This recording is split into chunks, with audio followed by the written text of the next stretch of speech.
Amendment ఇవ్వడం జరిగిందని చెప్పేసి తెలియజేస్తాను. అదేవిధంగా ఆంధ్రప్రదేశ్ సాంఘిక సంక్షేమ గురుకుల విద్యా సంస్థల సొసైటీ ఆధ్వర్యంలో ఐఐటి, జేఈఈ మరియు నీట్ పరీక్షలకు విద్యార్థులకు ఇంటెన్సివ్ రెసిడెన్షియల్ కోచింగ్ అందించేందుకు విశాఖపట్నం జిల్లా, నెల్లూరు జిల్లా,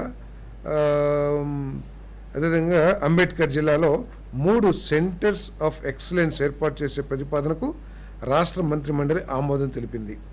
ఈ కేంద్రాల ద్వారా సాంఘిక సంక్షేమ గురుకుల విద్యార్థులకు జాతీయ స్థాయి ప్రవేశ పరీక్షలకు నాణ్యమైన శిక్షణ అందుబాటులోకి వస్తుంది. అంటే ఈ పేద వర్గాలైన ఎస్సీ, ఎస్టీ, బీసీ, మైనార్టీ పిల్లలకి ఈ కోచింగ్ ఐఐటి, ప్రైవేట్, కార్పొరేట్లు ఏదైతే ఉందో వాటిని వీరు అందుకోలేరు. కాబట్టి కార్పొరేట్ కాలేజెస్కి ధీటుగా అంత క్వాలిటీ ఉన్న ఫ్యాకల్టీని ఏర్పాటు చేసి ఈ పిల్లల్ని కూడా ఐఐటియన్స్గా ఐఐఎంలో సీట్లు సాధించే విధంగా, సత్తా లభించే విధంగా చేయాలని చెప్పేసి ఈ 3 సెంటర్స్ని ఏర్పాటు చేయడం జరిగింది.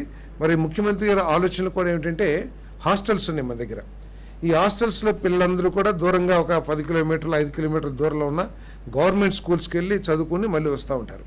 అలా కాకుండా ఈ హాస్టల్స్ అన్నిటినీ కూడా రెసిడెన్షియల్ స్కూల్స్గా మార్చి ఆ స్కూల్స్లో బెస్ట్ ఫెసిలిటీస్ ఏర్పాటు చేసి కొంత బడ్జెట్ కేటాయించైనా సరే హై క్వాలిటీ ఫ్యాకల్టీని ఏర్పాటు చేసి వీరికి మెరుగైన వైద్య ప్రమాణాలతో కూడిన విద్యని అందించాలని చెప్పేసి కూడా ముఖ్యమంత్రి గారు ఈరోజు క్యాబినెట్లో తెలియజేయడం జరిగిందని చెప్పేసి మనవి చేస్తాను.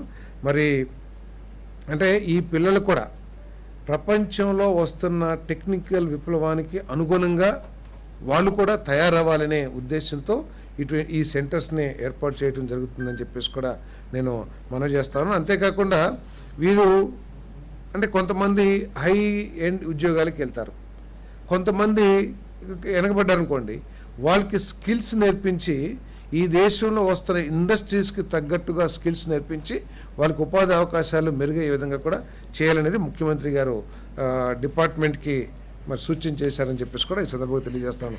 ఈ సంవత్సరం నాకు తెలిసి 50 మెంబర్స్కు 100 మెంబర్స్కు ఐఐటి సీట్స్ కూడా వచ్చినాయని చెప్పేసి చెప్పారు. 100+ సీట్స్ కూడా వచ్చినాయి. వచ్చే సంవత్సరం ఇంకా ఎక్కువ సీట్లు సాధించాలని చెప్పేసి కూడా అధికారికి ముఖ్యమంత్రి అభినందనీయంగా తెలియజేశారని చెప్పేసి కూడా తెలియజేస్తాను. అదేవిధంగా Peddagadda reservoir project right main canal కింద modernisation of command area development works scheme WUA water reservation 3, 4, 5, 6 క్లస్టర్ల పనికి సంబంధించి 20/11/2004 నాటి GOMS నెంబర్ 1